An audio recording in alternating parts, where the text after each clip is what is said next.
கிரகிக்க முடியா காரியம் செய்வீர் சர்வஞானியே, உம்மை ஆராதிப்பேன்.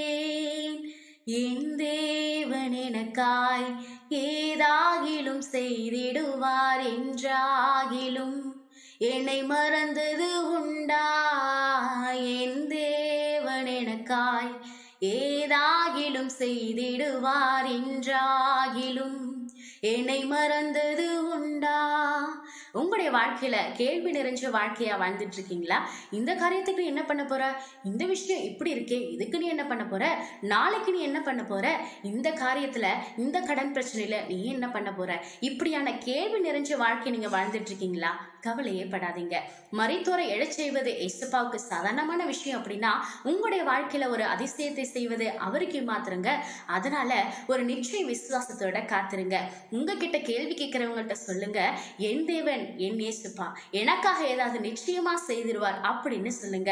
இந்த விசுவாசத்தோட காத்துருங்க. உங்களுடைய வாழ்க்கையில எதிர்பார்க்காத அதிசயம், அற்புதம் அது நடக்க போகுது. அதனால உங்களுடைய வாழ்க்கையில பெரிய மாற்றத்தை நீங்க பார்ப்பீங்க. அதனால கவலைப்படாம காத்துருங்க.